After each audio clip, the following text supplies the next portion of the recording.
Tweet Dubes RI untuk Jepang, Yusron Iza Mahendra itu pun mendapat kecaman dari sejumlah pihak kalangan, termasuk anggota Komisi 1 DPR. Yang pertama adalah dari Tantowi Yahya. Tantowi menyatakan, Dubes tidak boleh bermain di arena politik praktis, tidak boleh menunjukkan keberpihakan ke satu calon dalam kontestasi politik.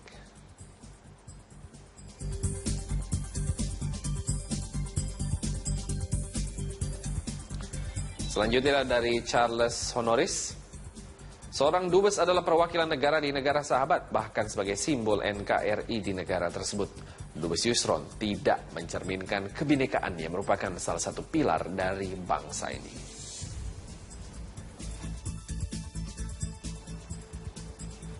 Masih dari Komisi 1 DPR ada Supyadin Aris Saputra. Apa yang dilakukan oleh Pak Yusron secara etika tidak baik. Seharusnya Pak Yusron tidak mencampuri hal-hal yang di luar tugas dubes.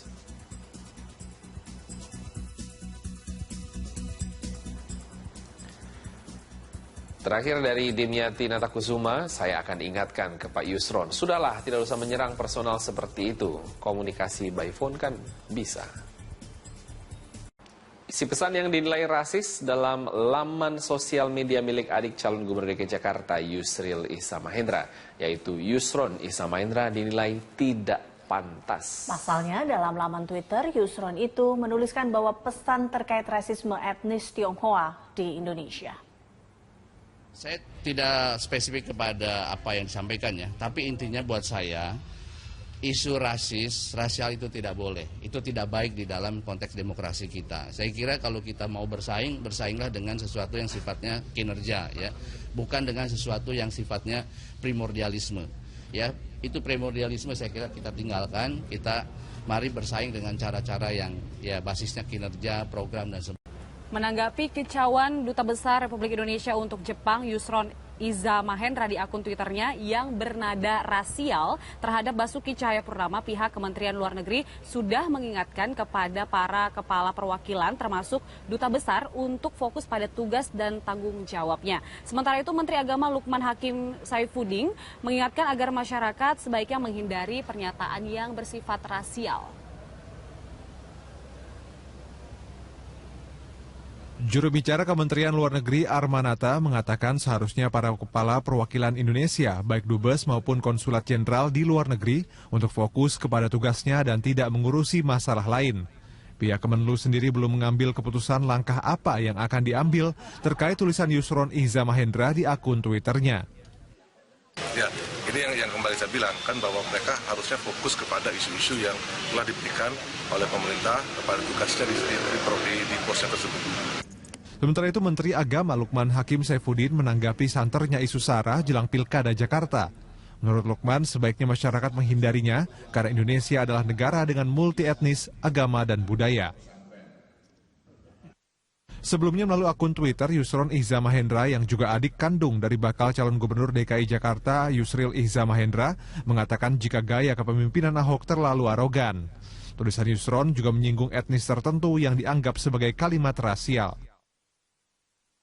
Gubernur DKI Jakarta Basuki Cahayapurnama menganggap Yusron Iza Mahendra sebagai orang yang rasis dan menjatuhkan kredibilitas Ahok dalam pencalonan pilkada mendatang. Makin banyak calon, orang Jakarta makin untung. Asal dengarnya program ya, bukan dengerin nakut-nakutin. Kalau dia nge-tweet nakut-nakutin, hati-hati lo, kasihan lo, turunan nanti dibantai gara-gara Ahok. Itu kurang ajar gitu loh, itu rasis. Ya enggak, apalagi dubes di Jepang lagi ngomong adiknya Yusril. Pakai nasihat begini, ini bahaya. Ini negara bahaya. Kemarin saya udah bilang sama orang-orang yang bilangin Bu Retno tuh Menlu, kalau kamu punya dubes kayak gini, waduh ini bukan Indonesia. Lain kali jangan taruh lagi orang yang pengen rubah sila pertama Pancasila.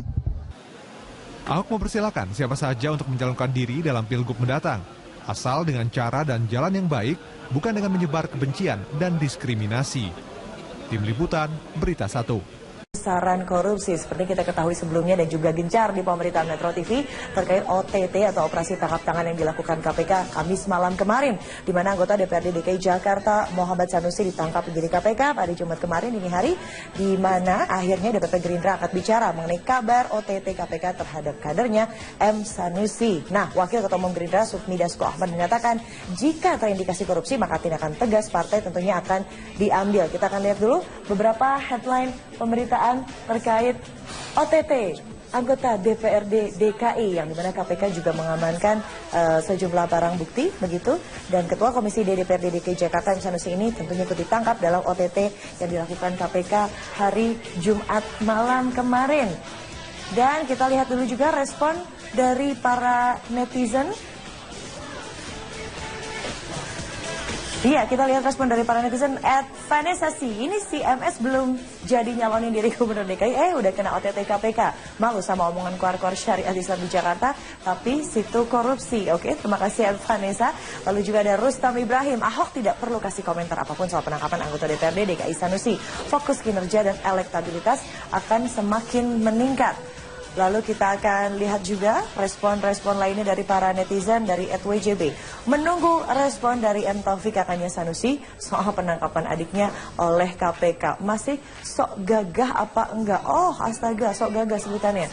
Kantor kakak Sanusi M. Taufik DKI juga disegel KPK. Besar kemungkinan akan diumumkan sebagai tersangka juga hari ini. Kalau kita melihat tren yang selalu dilakukan KPK, kita mendengar mengenai Jumat Keramat. Nah, kita akan nantikan juga pengumuman resmi dari KPK. Namun sebelum itu, kita akan langsung bergabung dengan rekan Syaza Wisastro yang saat ini sedang berada di gedung KPK. Selamat siang, Syaza, bisa mendengar suara saya?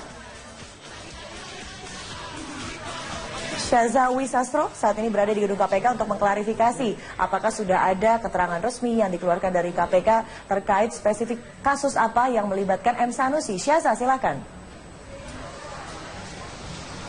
Ya, Widya, memang hingga saat ini kami belum mendapatkan informasi mengenai kasus apa, kasus yang membelit Muhammad Sanusi yang ditangkap oleh KPK Kamis malam yang lalu. Memang tadi pagi pimpinan KPK Agus Raharjo telah menyatakan bahwa hari ini dijadwalkan akan dilakukan konferensi pers terkait dengan operasi tangkap tangan yang dilakukan KPK terhadap Muhammad Sanusi ini Kamis malam yang lalu.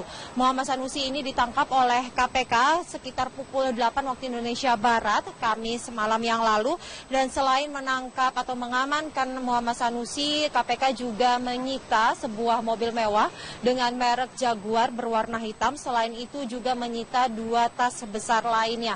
Walaupun hingga kini kami belum mendapatkan keterangan yang resmi dari Komisi Pemberantasan Korupsi, namun telah dikonfirmasi kepada istri dan juga istri dari Muhammad Sanusi dan juga kader Muhammad Sanusi di Partai Gerindra bahwa mereka telah membenarkan bahwa Sanusi ini ditangkap atau diamankan oleh KPK malam tadi. Untuk informasi, Muhammad Sanusi ini merupakan ketua dari Komisi D DPRD DKI Jakarta, dan sebelumnya Sanusi juga menjabat sebagai ketua fraksi Partai Gerindra di DPRD DKI Jakarta. Dan Sanusi ini masuk dalam daftar bakal calon gubernur dari Partai Gerindra. Dan hingga saat ini informasi yang kami dapatkan bahwa Sanusi ini belum memberikan laporan harta kekayaannya kepada KPK yang harusnya Sanusi sudah memberikan laporan harta kekayaannya sejak dirinya menjabat sebagai Ketua Komisi DPRD DKI Jakarta. Dan hingga saat ini kami memang belum mengetahui kasus apa yang membelit Sanusi hingga ditangkap oleh KPK. Dan selain menangkap KPK, malam tadi juga KPK melakukan penyegelan di beberapa ruangan di DPRD, yaitu ruangan pimpinan Komisi D DPRD DKI Jakarta Muhammad Sanusi, ruangan Wakil Ketua Komisi D DPRD DKI Jakarta Muhammad Taufik. Dan untuk diketahui, Muhammad Taufik dan Muhammad Sanusi ini merupakan saudara kandung. Selain 2 ruangan tersebut, ada juga ruangan CCTV dan ruangan Kepala Bagian Perundang-undangan. Dan hari ini memang KPK sedang melakukan penggeledahan di ruangan-ruangan tersebut untuk menyelidiki lebih lanjut atau mengambil barang-barang bukti yang dapat membantu penyelidikan KPK dalam kasus ini. Widya. Baik, terima kasih rekan Syazawi Sastro. Kami akan nantikan tentunya perkembangan informasi terkait M. Sanusi yang sudah ditetapkan tersangka oleh KPK. Terima kasih Syaza, dan ternyata tidak semua orang ini terkejut atas dugaan korupsi yang dilakukan oleh anggota DPRD. Salah satu contohnya ada Basuki Cahayapurnama alias Ahok yang mengatakan bahwa katanya si lifestyle dari M. Sanusi ini sangat memungkinkan untuk dirinya terindikasi mengenai tindak pidana korupsi. Seperti apa pernyataan Basuki Cahayapurnama? Mari sama-sama kita saksikan. Mewah aja, jam tangannya miliaran. Saya kalau ketemu mobilnya miliaran semua mobil yang kelas atas dia punya. Ya saya nggak tahu, mungkin dia orang kaya kali. Ya, berapa penghasilannya, gaya hidupnya. Jadi nggak usah banyak ngomong gitu loh. Nah sekarang LHKP-nya kagak lapor, gimana coba? Kamu cek aja tuh Sanusi sama Taufik lapor LHKPN nggak? Kagak, naik S-Class, Range Rover, Jaguar. Ya kan, Alfa tuh ada kelas atas lah, Mercy yang V-Class, ya susah kita ngomong. Lalu ada S-Class, lalu ada Jaguar, lalu jam tangan Felipe Massa limited edition yang katanya KW tapi belum melaporkan LHKPN. Coba kita akan langsung konfirmasi dengan Lalola Ister, peneliti dari ICW. Selamat siang Lalola, bisa mendengar suara saya? Lalola Ister, kami akan mengkonfirmasi mengenai gaya hidup dari para pejabat yang terhormat. Lalola, kalau kita ingat beberapa bulan lalu kita membahas mengenai tabiat dari para anggota DPR yang hobi korupsi. Nah sekarang ada juga nih di pusaran DPRD. Lalola, nggak kapok ya teman-teman ini, Lalola? Ya sebetulnya kan kalau bicara soal gaya hidup sejak lama jadi permasalahan. Artinya begini, kenapa kemudian KPK juga concern soal laporan LHKPN? Ini antara lain juga kan untuk cross check apakah memang pendapatan yang diperoleh secara resmi oleh anggota DPR maupun pejabat negara atau aparat penegak hukum itu sudah sesuai dengan profil pekerjaannya, gitu. Artinya pendapatan resmi itu berbanding lurus dengan gaya hidup yang dimiliki. Sehingga jika kemudian ada gaya hidup yang diduga melampaui kemampuan dari yang bersangkutan untuk memiliki gaya hidup tertentu, nah itu patut diduga bahwa ada pendapatan-pendapatan lain yang tidak dilaporkan kepada KPK lewat LHKPN-nya. Gitu. Oke, Lalola, sorry, dikonfirmasi gaya hidup tertentu itu seperti apa sih? Apakah sama dengan yang tadi disebutkan oleh Ahok, mengendarai kendaraan-kendaraan bermobil atau bermerek mewah begitu, mempunyai jam tangan dengan harga 5 miliar rupiah, Lalola, atau seperti apa? Ya, bisa dibilang seperti itu, tapi paling tidak begini, yang paling jelas parameternya adalah yang bersangkutan punya gaya hidup melampaui pendapatannya yang sah. Gitu. Kalau misalnya pendapatannya yang sah sebulan hanya 10 juta, tapi dalam satu bulan itu dia bisa punya pengeluaran lebih dari 10 juta, katakanlah 50 juta. Gitu. Nah itu kan sudah tidak seimbang antara pendapatan dengan pengeluaran yang dilakukan. Profilnya itu tidak sesuai dengan pekerjaan atau jabatan atau bahkan pendapatan yang dimilikinya. Nah, jika itu sudah dilampaui, nah itu kita patut menduga bahwa ada pendapatan atau penghasilan lain yang patut diduga juga berasal dari sesuatu yang tidak sah atau dari hal yang tidak dilaporkan dalam LHKPN-nya. Nah, baik Lalola, ini juga mungkin yang menjadi salah satu alasan tidak segera untuk melapor ke LHKPN. Padahal kita ketahui ada 4 periode dalam jabatan tertentu seorang pejabat untuk wajib melaporkan LHKPN. Atau jangan-jangan sekarang kita sudah bisa mencari pola. Ini teman-teman yang bandel, yang susah untuk melaporkan LHKPN harusnya diperiksa saja, begitu atau seperti apa, Lalola? Ya, memang ada kekurangan dalam peraturan perundang-undangan yang kita miliki sekarang. Undang-undang Tipikor itu tidak mengakomodasi apa yang disebut dengan norma illicit enrichment. Norma ini sebetulnya sudah kita tanda tangani gitu ya, artinya kita sudah sahkan dari Konvensi Internasional PBB soal anti korupsi. Tapi tidak ada peraturan turunan di level nasional. Apa sih kepentingannya norma illicit enrichment ini? Sebetulnya bisa menjerat orang-orang yang punya profil kekayaan di luar kewajaran, gitu ya. Di luar kewajaran ini seperti yang sudah saya sampaikan tadi, bahwa ada profil pendapatan yang tidak sesuai dengan profil pengeluaran atau gaya hidupnya, gitu. Nah, memang ada kesulitan karena kita tidak punya pasal yang mengatur soal norma ini, sehingga kita tidak bisa serta-merta memeriksa orang-orang yang tanda kutip punya kekayaan melampaui kemampuannya gitu. Baik, Tapi ini bukan Lalola juga berarti ini mengutip tidak bisa suara dari para netizen. Ini kan bukan kali pertama seorang pejabat terkait kasus korupsi banyak sekali. Kalau kita melihat ini kasus korupsi anggota DPRD, kami memiliki informasinya mengenai korupsi bank pesantren, dan ada juga kasus korupsi Perdin, kasus korupsi Bansos, kasus suap LKPI. Gimana Mbak Widya, maaf? Seperti tidak ada jeraknya begitu, padahal sudah ada ini beberapa kasus korupsi anggota DPRD juga sudah kami kumpulkan, seperti tidak ada seperti tidak ada efek jera bagi mereka, pada ada konsekuensi hukum yang menunggu, dan juga kita sekarang sedang gencar-gencarnya untuk melawan yang namanya korupsi. Lalola, masih saja dilakukan. Ya, sebetulnya kalau bicara soal penjeraan ini ada banyak hal yang bisa berkelindan dan juga saling mempengaruhi. Yang pertama kita bicara soal vonis. Kita agak familiar juga bahwa beberapa waktu yang lalu ICW juga sudah melansir tren vonis di tahun 2015 itu angkanya tidak menyenangkan. Itu rata-ratanya hanya 2 tahun sekian bulan gitu. Itu satu. Kedua, kita juga bicara kalau misalnya bicara pemidanaan, masih banyak remisi atau pembebasan bersyarat yang diberikan dengan cukup mudah kepada terpidana kasus korupsi. Begitu juga baru-baru ini kita juga tentu familiar bahwa ada keistimewaan tertentu yang diterima oleh para terpidana kasus korupsi. Sebetulnya ada mekanisme yang bisa kita tempuh kalau misalnya mau bicara soal penjeraan. Yang pertama kita bicara soal pemiskinan, gitu. Nah ini sebetulnya kita sudah punya rezim peraturan yang mendukung hal tersebut. Antara lain untuk undang-undang tindak pidana pencucian uang, gitu. Sebetulnya kita berharap bahwa bukan hanya KPK, tapi juga penegak hukum lain untuk menerapkan undang-undang tipikor dan TPPU secara tandem, gitu. Karena memang patut diduga setiap tindak pidana korupsi itu pasti diikuti oleh tindak pidana pencucian uang. Gitu. Itu satu, soal pemiskinan. Karena kami khawatir kalau hanya pidana badan, ini kan kalau nanti para terpidana itu keluar dari lapas, mereka masih akan punya kekayaan yang bisa mereka jadikan tumpuan hidup, gitu. Pun ketika mereka tidak lagi menjabat jabatan tertentu baik di bidang publik maupun privat, gitu. Nah, sebetulnya wacana soal kemiskinan ini sepatutnya sudah harus digarap dengan serius, gitu ya, terutama oleh penegak hukum. Jadi ini Anda juga menganggap penegak hukum masih belum menunjukkan keseriusan dan juga komitmen untuk memberantas korupsi, begitu apalagi di kalangan para pejabat ya. Lalola? Ister, terima kasih peneliti ICW sudah bergabung dan juga memaparkan beberapa kasus yang ternyata membuat kita tercengang kembali mengenai kelakuan-kelakuan Dewan Rakyat yang terhormat. Terima kasih Lalola, selamat kembali menjalani aktivitas Anda. Dan pemirsa Netizen News masih akan kembali dengan topik kedua mengenai pungli di pemakaman DKI Jakarta. Benarkah sepertimu?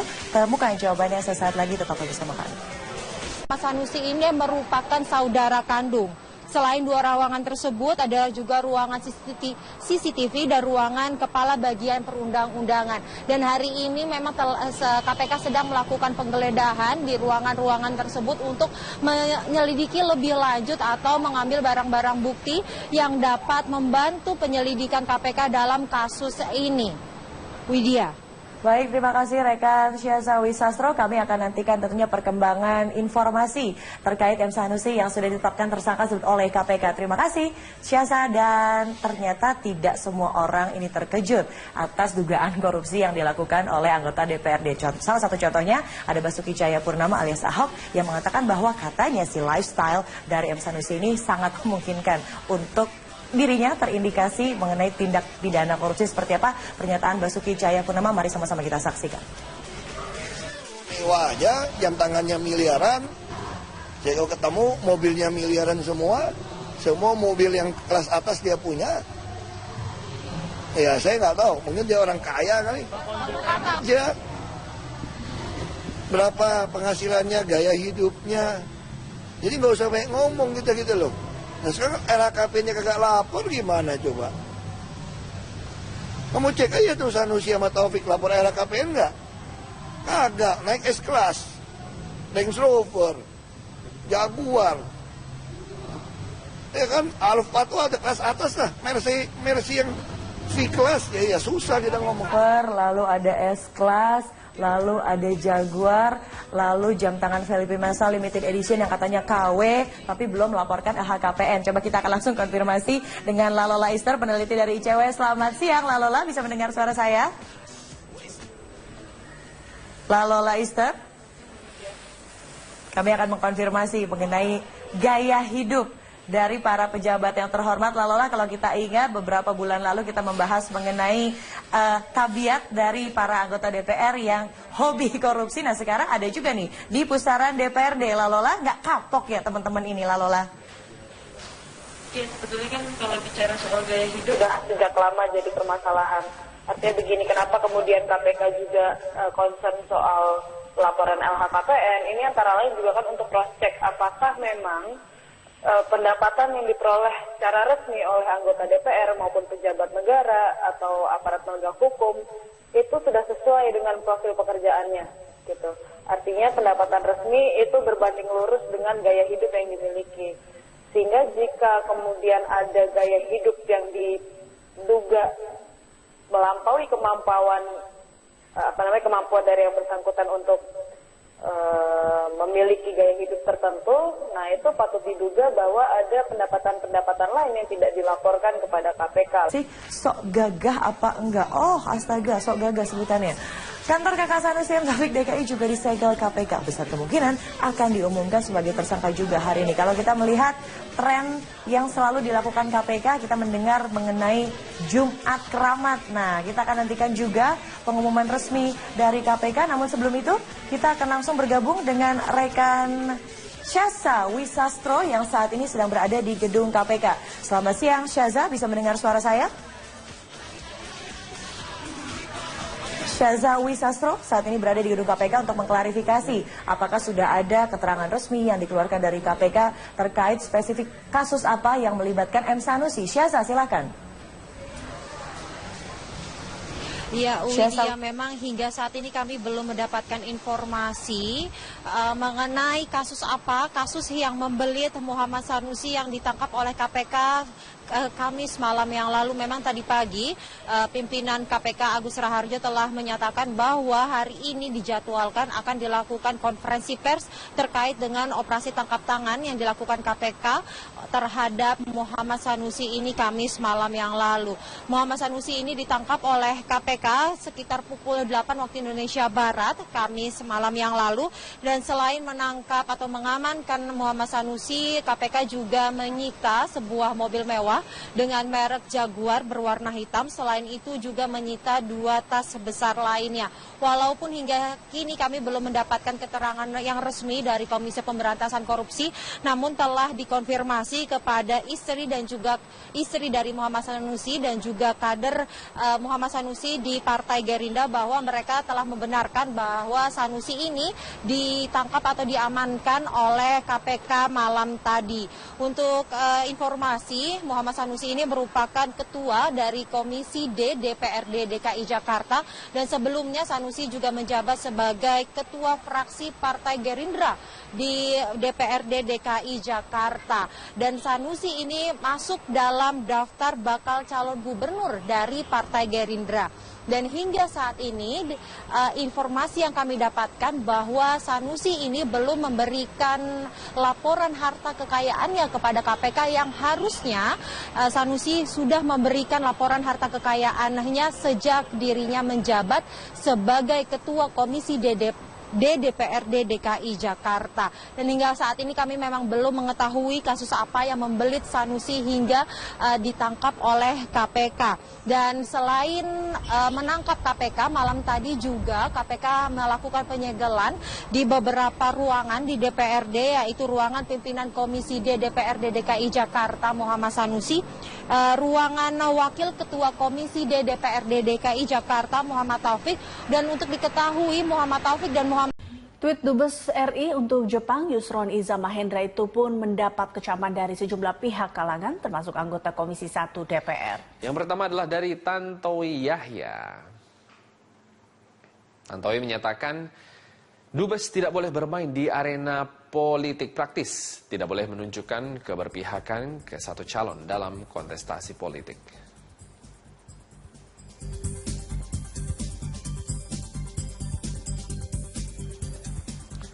Selanjutnya dari Charles Honoris. Seorang dubes adalah perwakilan negara di negara sahabat, bahkan sebagai simbol NKRI di negara tersebut. Dubes Yusron tidak mencerminkan kebinekaan yang merupakan salah satu pilar dari bangsa ini.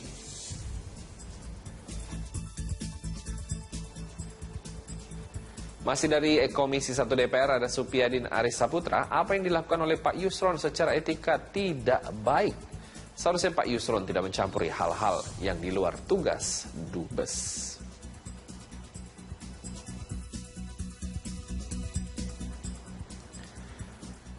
Terakhir dari Dimyati Natakusuma, saya akan ingatkan ke Pak Yusron. Sudahlah, tidak usah menyerang personal seperti itu. Komunikasi by phone kan bisa. Isi pesan yang dinilai rasis dalam laman sosial media milik adik calon Gubernur DKI Jakarta Yusril Iza Mahendra, yaitu Yusron Iza Mahendra, dinilai tidak pantas. Pasalnya dalam laman Twitter, Yusron itu menuliskan bahwa pesan terkait rasisme etnis Tionghoa di Indonesia. Saya tidak spesifik kepada apa yang disampaikan ya, tapi intinya buat saya, isu rasial itu tidak boleh. Itu tidak baik di dalam konteks demokrasi kita. Saya kira kalau kita mau bersaing, bersainglah dengan sesuatu yang sifatnya kinerja, ya, bukan dengan sesuatu yang sifatnya primordialisme. Ya, itu primordialisme saya kira kita tinggalkan. Kita mari bersaing dengan cara-cara yang ya basisnya kinerja, program dan sebagainya. Menanggapi kicauan Duta Besar Republik Indonesia untuk Jepang, Yusron Iza Mahendra di akun Twitternya yang bernada rasial terhadap Basuki Cahayapurnama, pihak Kementerian Luar Negeri sudah mengingatkan kepada para kepala perwakilan termasuk Duta Besar untuk fokus pada tugas dan tanggung jawabnya. Sementara itu Menteri Agama Lukman Hakim Saifuddin mengingatkan agar masyarakat sebaiknya menghindari pernyataan yang bersifat rasial. Juru bicara Kementerian Luar Negeri Armanata mengatakan seharusnya para kepala perwakilan Indonesia, baik Dubes maupun Konsulat Jenderal di luar negeri, untuk fokus kepada tugasnya dan tidak mengurusi masalah lain. Pihak Kemenlu sendiri belum mengambil keputusan langkah apa yang akan diambil terkait tulisan Yusron Iza Mahendra di akun Twitternya. Ya, ini yang kembali saya bilang kan bahwa mereka harusnya fokus kepada isu-isu yang telah diberikan oleh pemerintah kepada tugasnya di lewat LHKPN-nya. Oke, Lalola, sorry, dikonfirmasi gaya hidup tertentu itu seperti apa sih? Apakah sama dengan yang tadi disebutkan oleh Ahok, mengendarai kendaraan-kendaraan bermobil atau bermerek mewah begitu, mempunyai jam tangan dengan harga 5 miliar rupiah, Lalola, atau seperti apa? Ya, bisa dibilang seperti itu, tapi paling tidak begini, yang paling jelas parameternya adalah yang bersangkutan punya gaya hidup melampaui pendapatannya yang sah. Gitu. Kalau misalnya pendapatannya yang sah sebulan hanya 10 juta, tapi dalam 1 bulan itu dia bisa punya pengeluaran lebih dari 10 juta, katakanlah 50 juta.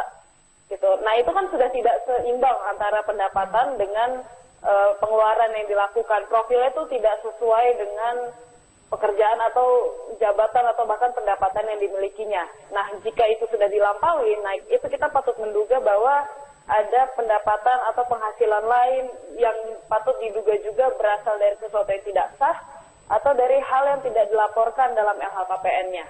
Nah, baik Lalola, ini juga mungkin yang menjadi salah satu alasan tidak segera untuk melapor ke LHKPN. Padahal kita ketahui ada 4 periode dalam jabatan tertentu seorang pejabat untuk wajib melaporkan LHKPN. Atau jangan-jangan sekarang kita sudah bisa mencari pola. Ini teman-teman yang bandel, yang susah untuk melaporkan LHKPN harusnya diperiksa saja, begitu atau seperti apa Lalola? Ya memang ada kekurangan dalam peraturan perundang-undangan yang kita miliki sekarang. Undang-undang Tipikor itu tidak mengakomodasi apa yang disebut dengan norma illicit enrichment. Norma ini sebetulnya sudah kita sudah kita tanda tangani gitu ya, artinya kita sudah sahkan dari Konvensi Internasional PBB soal anti korupsi. Tapi tidak ada peraturan turunan di level nasional. Apa sih kepentingannya norma illicit enrichment ini? Sebetulnya bisa menjerat orang-orang yang punya profil kekayaan di luar kewajaran, gitu ya. Di luar kewajaran ini seperti yang sudah saya sampaikan tadi, bahwa ada profil pendapatan yang tidak sesuai dengan profil pengeluaran atau gaya hidupnya, gitu. Nah, memang ada kesulitan karena kita tidak punya pasal yang mengatur soal norma ini, sehingga kita tidak bisa serta-merta memeriksa orang-orang yang tanda kutip punya kekayaan melampaui kemampuannya, gitu. Baik, ini Lalola juga mengutip suara dari para netizen. Ini kan bukan kali pertama seorang pejabat terkait kasus korupsi banyak sekali. Kalau kita melihat ini kasus korupsi anggota DPRD, kami memiliki informasinya mengenai korupsi Bank Pesantren, dan ada juga kasus korupsi Perdin, kasus korupsi Bansos, kasus suap LKP. Gimana Mbak Widya, Mas? Seperti tidak ada jeraknya begitu. Padahal sudah ada ini beberapa kasus korupsi anggota DPRD juga sudah kami kumpulkan. Seperti tidak ada seperti tidak ada efek jera bagi mereka, pada ada konsekuensi hukum yang menunggu, dan juga kita sekarang sedang gencar-gencarnya untuk melawan yang namanya korupsi. Lalola, masih saja dilakukan. Ya, sebetulnya kalau bicara soal penjeraan ini ada banyak hal yang bisa di posnya tersebut. Sementara itu, Menteri Agama Lukman Hakim Saifuddin menanggapi santernya isu SARA jelang Pilkada Jakarta. Menurut Lukman, sebaiknya masyarakat menghindarinya karena Indonesia adalah negara dengan multi etnis, agama, dan budaya. Sebelumnya melalui akun Twitter, Yusron Iza Mahendra yang juga adik kandung dari bakal calon gubernur DKI Jakarta, Yusril Iza Mahendra, mengatakan jika gaya kepemimpinan Ahok terlalu arogan. Tulisan Yusron juga menyinggung etnis tertentu yang dianggap sebagai kalimat rasial. Gubernur DKI Jakarta Basuki Cahayapurnama menganggap Yusron Iza Mahendra sebagai orang yang rasis dan menjatuhkan kredibilitas Ahok dalam pencalonan pilkada mendatang. Makin banyak calon, orang Jakarta makin untung. Asal dengarnya program ya, bukan dengerin nakut-nakutin. Ada yang nge-tweet nakut-nakutin, hati-hati lo, kasihan lo, turunan nanti dibantai gara-gara Ahok. Itu kurang ajar gitu loh, itu rasis. Ya enggak, apalagi dubes di Jepang lagi ngomong, adiknya Yusril. Pakai nasihat begini, ini bahaya. Ini negara bahaya. Kemarin saya udah bilang sama orang-orang yang bilangin, Bu Retno tuh Menlu, kalau kamu punya dubes kayak gini, waduh ini bukan Indonesia. Lain kali jangan taruh lagi orang yang pengen rubah sila pertama Pancasila. Ahok mempersilahkan siapa saja untuk mencalonkan diri dalam Pilgub mendatang, asal dengan cara dan jalan yang baik, bukan dengan menyebar kebencian dan diskriminasi. Tim Liputan, Berita 1. Besaran korupsi seperti kita ketahui sebelumnya dan juga gencar di pemberitaan Metro TV terkait OTT atau operasi tangkap tangan yang dilakukan KPK Kamis malam kemarin, di mana anggota DPRD DKI Jakarta Muhammad Sanusi ditangkap penyidik KPK pada Jumat kemarin dini hari, di mana akhirnya DPP Gerindra angkat bicara mengenai kabar OTT KPK terhadap kadernya M. Sanusi. Nah, Wakil Ketua Umum Gerindra Sufmi Dasko Ahmad menyatakan jika terindikasi korupsi maka tindakan tegas partai tentunya akan diambil. Kita akan lihat dulu beberapa headline pemberitaan terkait OTT anggota DPRD DKI, yang dimana KPK juga mengamankan sejumlah barang bukti begitu, dan Ketua Komisi DPRD DKI Jakarta M. Sanusi ini tentunya ikut ditangkap dalam OTT yang dilakukan KPK hari Jumat malam kemarin. Dan kita lihat dulu juga respon dari para netizen. Iya, kita lihat respon dari para netizen. Vanessa sih, ini si MS belum jadi nyalonin diri gubernur DKI, udah kena OTT KPK. Malu sama omongan keluar-keluar syariah Islam di Jakarta, tapi situ korupsi. Oke, terima kasih Vanessa. Lalu juga ada Rustam Ibrahim, Ahok tidak perlu kasih komentar apapun soal penangkapan anggota DPRD DKI Sanusi. Fokus kinerja dan elektabilitas akan semakin meningkat. Lalu kita akan lihat juga respon-respon lainnya dari para netizen dari @WJB. Menunggu respon dari M. Taufik kakaknya Sanusi soal penangkapan adiknya oleh KPK.